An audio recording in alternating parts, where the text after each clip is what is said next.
नमस्कार, मैं डॉक्टर विनीत लाल श्रृंखला यूट्यूब चैनल में आप सभी का स्वागत करता हूं।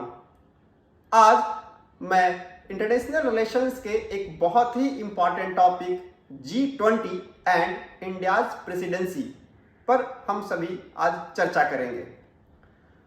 आप सभी को ज्ञात है कि पिछले कुछ माह से भारत में G20 को लेकर काफ़ी चर्चाएं चल रही है और ख़ास करके पिछले हफ्ते आप सभी ने सभी कम्युनिकेशंस माध्यमों से आपने सुना होगा कि किस तरीके से भारत के राजधानी नई दिल्ली में G20 देशों के फॉरेन मिनिस्टर्स के कॉन्फ्रेंस हुए और उसकी क्या इम्प्लीकेशंस हैं, भारत को किस तरीके से G20 का जो प्रेसिडेंसी मिला है उससे क्या लाभ हो सकता है और इनफैक्ट सबसे मूल बात कि G20 जो देशों का समूह है वह क्या है और कैसे वह विश्व परिदृश्य में एक महत्वपूर्ण स्थान रखता है, इसके बारे में इस वीडियो में हम लोग चर्चा करेंगे। तो अगर शुरुआत में देखें तो इस लोगों को अगर आप हर जगह पर देख रहे होंगे कि जो G20 का लोगो बनाया गया है और अभी जो भी आप इवेंट्स भारत सरकार का देखते होंगे वहां पे यह लोगो आपको देखने को मिलता होगा। तो भारत में जो 2023 में G20 देशों का जो शिखर सम्मेलन होने वाला है इसके लिए यह लोगो तैयार किया गया है और इस लोगो के नीचे अगर आप देख रहे होंगे वसुधैव कुटुंबकम, one earth, one family, one future, ऐसा एक ध्येय वाक्य रखा गया है। और आप सभी को पता है कि वसुधैव कुटुंबकम जो है भारत की संस्कृति में किस तरीके से एक इंपॉर्टेंट रोल प्ले करता है और वसुधैव कुटुंबकम का मतलब कि वन वर्ल्ड और वन फैमिली की बात की जाती रही है। तो भारत जो है वह वर्ल्ड को किस तरीके से फैमिली के रूप में देखता है, भारत जो है वह विश्व में शांति स्थापित करने के लिए हमेशा से किस तरीके से प्रयत्नशील है, वह अपनी अध्यक्षता में भी वह चीजों को दिखाना चाहता है। भारत पिछले 1 दिसंबर 2022 से इसकी अध्यक्षता को संभाला है जो कि अगले साल 2023 में नवंबर तक यह चलेगा और इस एक साल में भारत में G20 से संबंधित बहुत सारे कार्यक्रम होने वाले हैं। अगर इसमें हम लोग देखें तो किस तरीके के कार्यक्रम हो रहे हैं तो लगभग 32 तरीके के इसमें स्ट्रीम्स के तहत कार्यक्रम हो रहे हैं। 50 से ज्यादा शहरों में इसकी मीटिंग्स होगी और कुल मीटिंग्स की संख्या अगर देखें तो 200 से ज्यादा मीटिंग्स भारत के विभिन्न शहरों में इसके कराए जाने हैं। अगर G20 की बात करें तो G20 है क्या, इसके बारे में हम सभी को जानना बहुत ही आवश्यक है। G20 मतलब ग्रुप ऑफ 20 कंट्रीज, 20 देशों का एक समूह है।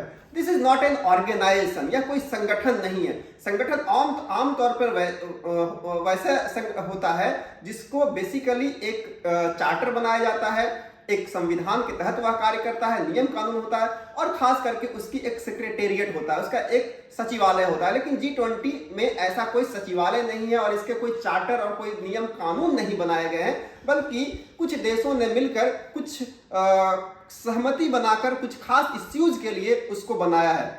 अगर आप सेकेंड वर्ल्ड वॉर के बाद की परिस्थितियों को देखेंगे तो द्वितीय विश्व युद्ध के बाद कुछ ऐसे इकोनॉमिक ऑर्गेनाइजेशंस एग्जिस्टेंस में आए और खास करके आप ब्रेटन वुड्स इंस्टीट्यूशंस का नाम जानते होंगे जो कि IMF और वर्ल्ड बैंक वर्ल्ड वार के बाद उसको बनाया गया था और बाद में फिर WTO वर्ल्ड ट्रेड ऑर्गेनाइजेशन से बनाया गया जो अंतरराष्ट्रीय व्यापार को ठीक तरीके से विश्व के देशों के बीच में हो उसके लिए बनाए गए थे। 1997-98 में एशियन फाइनेंशियल क्राइसिस आई थी। एशिया के बहुत सारे जो देश थे उस वित्तीय संकट से जूझ रहे थे और एशिया ही नहीं बल्कि वर्ल्ड के बहुत सारे और भी जो देश थे उससे कहीं ना कहीं प्रभावित हुए थे। तो कुछ जो देश थे उनको लगा कि हम सभी देशों के बीच में खास करके वैसे देश जो ज्यादा इंडस्ट्रियलाइज्ड हैं, जिनका इकोनॉमिक स्ट्रेंथ ज्यादा है, उन देशों के बीच में ज्यादा सहयोग और समन्वय की स्थिति बनी रहे। इसके लिए ही 1999 में ऐसे 20 देशों का समूह इसको बनाया गया जिसको G20 के नाम से जानते हैं। और यह 20 देश बहुत ही ज्यादा इंपॉर्टेंट है, इसलिए इंपॉर्टेंट है कि यह वर्ल्ड के 20 सबसे शक्तिशाली देश हैं। इकोनॉमिक दृष्टिकोण से यह 20 देश सबसे ज्यादा शक्तिशाली है और इन के जो मेंबर्स हैं वह विश्व के सभी महादेशों से आते हैं, वो चाहे एशिया से हो, चाहे अफ्रीका से हो, चाहे लैटिन अमेरिका से हो, चाहे यूरोप से हो, चाहे अमेरिका से हो। अगर इसके मेंबर्स में अगर आप देखेंगे तो आप देख सकते हैं कि Argentina, Italy, Australia, Brazil, Canada, China, France, Germany, Italy, Indonesia, Japan, South Korea, Mexico, Russia, Saudi Arabia, South Africa, Turkey, UK, और महत्वपूर्ण बात यह है कि 19 देश और प्लस एक अंतरराष्ट्रीय संगठन इसका सदस्य है। 19 देश और एक संगठन, मतलब जो संगठन है उसका नाम यूरोपियन यूनियन है। तो 19 देश प्लस एक संगठन मिलकर के 20 देशों का, 20 सदस्यों का यह समूह है जिसको G20 कहा जाता है। और G20 जो है वह विश्व का 20 सबसे आर्थिक दृष्टिकोण से शक्तिशाली राष्ट्रों का समूह है। और इसका काम है बेसिकली अंतरराष्ट्रीय परिदृश्य में जो आर्थिक व्यवस्थाएं हैं वह ठीक तरीके से चलती रहे, वह सुचारू तरीके से चलते रहे, उसके लिए यह काम करता है। अगर इंपॉर्टेंट फैक्टर्स के रूप में अगर देखें कि G20 कितना ज्यादा प्रभावी भूमिका अदा कर सकता है, तो वर्ल्ड का 85% से ज्यादा जो GDP है वह इन देशों से ही आता है। वर्ल्ड का जो ग्लोबल ट्रेड है वो 75% से ज्यादा जो ट्रेड है वह G20 देशों से ही होता है। अगर पॉपुलेशंस में देखें तो वर्ल्ड का जितनी पॉपुलेशंस है वो 75% से ज्यादा जो पॉपुलेशन है वह इन 20 देशों में ही है। और लैंड एरिया, पूरा विश्व का जो जितना भी भूभाग है उसका 60% जो भूभाग है वह इस 20 देशों में ही है। तो आप समझ सकते हैं कि यह कितना ज्यादा महत्वपूर्ण है कि अंतरराष्ट्रीय दृष्टिकोण से कोई भी कदम अगर उठाए जाए, कोई भी जो नियम कानून बनाए जाए, कोई भी नीतियां जो बनाई जाए, तो इन देशों की सहमति होनी कितनी ज्यादा जरूरी है। अगर G20 की बात करते हैं तो ऐसे और भी बहुत सारे ग्रुप्स ऑफ कंट्रीज हैं, उसके बारे में भी इस वीडियो में हम थोड़ी सी चर्चा करना चाहेंगे। जैसे आप सभी जानते होंगे कुछ और G नाम का कुछ समूह है, जैसे G7 या जिसको G8 भी कहा जाता है। अगर G7 को अगर आप देखते होंगे तो G7 या G8 है वह बेसिकली विश्व के 8 सबसे ज्यादा इंडस्ट्रियलाइज्ड जो कंट्रीज हैं, सबसे ज्यादा जो विकसित कंट्रीज है उसके समूह को G7 कहा जाता है। रसिया को बाद में शामिल किया गया था तो G8 उसका नामकरण हुआ। और कभी कभी रसिया के कुछ मुद्दों, विश्व के कई मुद्दों पे रसिया से डिफरेंसेस होने पे रशिया को बाहर कर दिया जाता है तो वह G7 बन जाता है। पहले वह G7 था, रशिया उसमें ऐड हुआ तो G8 हुआ, और बाद में जॉर्जिया के क्राइसिस के बाद रशिया को बाहर कर दिया गया था तो G7 हुआ। तो G7 या G8 ऐसा कंट्रीज का समूह है जो कि विश्व के सबसे ज्यादा जो विकसित देश हैं उनका समूह का नाम है। अगर G5 अगर आप देखेंगे तो विश्व के कुछ ऐसे देश के इसके मेंबर बने हैं जो बेसिकली ज्यादा डेवलपिंग है, जिसमें इंडिया है, मैक्सिको है, साउथ अफ्रीका है, ब्राजील है। ऐसे देशों का समूह G5 नाम से एक समूह बना है जिसको G5 कहा जाता है। और G14 अगर आप देखेंगे तो G14 जो है बेसिकली वह G8 प्लस G5 दोनों को मिला करके बनाया गया है, और प्लस एक उसमें इजिप्ट को जोड़ा गया है। तो 8 + 5 + 1 13 और प्लस 1 14, मतलब G14 में ऐसे देश है जिसमें G8 के 8 देश है, G5 के 5 देश है, और प्लस इजिप्ट, ऐसे G14 एक बनाया गया। और G77 अगर आप देखें तो 1964 में जो कि न्यू इंटरनेशनल इकोनॉमिक ऑर्डर की बात की जा रही थी और साथ साथ कोऑपरेशन की बात की जा रही थी, तो उस समय नॉन अलाइंड मूवमेंट बहुत ही तेजी से आगे बढ़ रहा था। तो जो साथ कोऑपरेशन करने वाले जो देश थे, बेसिकली जो डेवलपिंग कंट्रीज थे, उन्होंने G77 की स्थापना की थी, G77 की शुरुआत की थी। लेकिन जो G77 उस समय 77 देशों के साथ जो शुरू हुआ था वह 2023 तक आते आते वह 134 मेंबर्स का यह समूह बन चुका है। तो ऐसे कुछ देशों का समूह के बारे में हम लोगों ने इस वीडियो में देखा कि किस तरीके से जो G के कंट्रीज हैं वह किस मुद्दे पे बात करता है और किन कंट्रीज का वह समूह है। अगर हम लोग बात करें कि भारत में जो G20 का जो शिखर सम्मेलन होने वाला है या भारत को जो अध्यक्षता मिला है वह किन बातों पे प्राथमिकता भारत देने वाला है, किन मुद्दों पर भारत आगे बातचीत करने वाला है, तो कुछ ऐसे इश्यूज हैं। जैसे भारत सबसे मेन इंपॉर्टेंट जो इश्यूज रख रहा है उसमें ग्रीन डेवलपमेंट का रख रहा है। और आप सभी को पता है कि किस तरीके से क्लाइमेट चेंज और ग्लोबल वार्मिंग के इश्यूज में ग्रीन डेवलपमेंट की बात की जा रही है। और भारत खास करके जब इंटरनेशनल सोलर अलायंस को स्थापित करने में, इंटरनेशनल सोलर अलायंस को आगे बढ़ाने में भारत ने जो महत्वपूर्ण भूमिका निभाया है उसको पूरा वर्ल्ड जो है वो अप्रिशिएट कर रहा है। और अगर आगे देखें तो दूसरा जो एक प्रायोरिटी भारत की तरफ से है वह है कि इंक्लूसिव और रेजिलिएंट ग्रोथ, एक्सेलरेटेड ग्रोथ, कि इंक्लूसिव ग्रोथ कैसे हो, कि केवल जो ग्रोथ हो वह केवल विकसित देशों में ही नहीं हो बल्कि विश्व के सारे देश में जो वृद्धि दर हो, जो आर्थिक डेवलपमेंट हो वो सब देशों में हो, इंक्लूसिवनेस हो, उसकी बात करता है।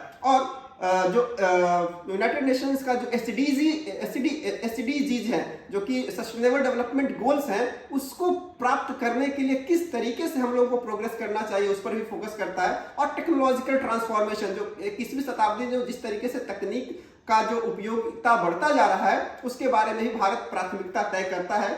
और अगला पॉइंट देखें तो मल्टीलैटरल इंस्टीट्यूशंस की भारत हमेशा से वकालत करते रहा है कि भारत किस तरीके से बहुउद्देशीय जो संस्थाएं हैं, वो चाहे यूनाइटेड नेशंस हो, चाहे वर्ल्ड बैंक हो, चाहे आईएमएफ हो, चाहे डब्ल्यूटीओ हो, चाहे डब्ल्यूएचओ हो, आईएलओ हो, ऐसे जितने भी तमाम तरीके के जो मल्टीलैटरल इंस्टीट्यूशंस है उसको किस तरीके से मजबूती प्रदान किया जाए और वह किस तरीके से विश्व के शांति और सुरक्षा प्रदान करने में वह सहयोगी भूमिका अदा कर सकती है, उसके लिए यह बात करता है। और इंपॉर्टेंट थिंग यह है कि विमेन लेड डेवलपमेंट, की अभी तक जो महिलाओं की विशेष भूमिका नहीं रही है पूरे विश्व वैश्विक परिदृश्य में, वह भूमिका को अब बदलने की जरूरत है। और भारत चाहता है कि अपनी अध्यक्षता में विमेन लेड डेवलपमेंट की बात की जाए और पूरा का पूरा जो विश्व है उस मुद्दे पर ज्यादा फोकस करके अपने कंट्रीज के नीतियों को बनाए।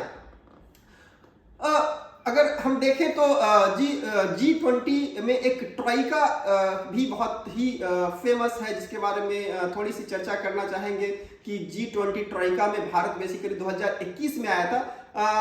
G20 ट्रोइका उसको कहा जाता है कि जो पिछला जो प्रेसिडेंसी भारत का है उससे पहले का प्रेसिडेंट कौन रहा है और उसके बाद का प्रेसिडेंट कौन होने वाला है, उन तीनों देशों को मिलाकर एक समूह होता है जिसको ट्रोइका कहा जाता है। और 20 देशों के समूह में यह 3 देशों की जो भूमिका होती है वो बहुत ही इंपॉर्टेंट होता है। तो भारत से पहले की अध्यक्षता जो है वह इंडोनेशिया कर रहा था और इंडोनेशिया के पहले जो अध्यक्ष था वो इटली था।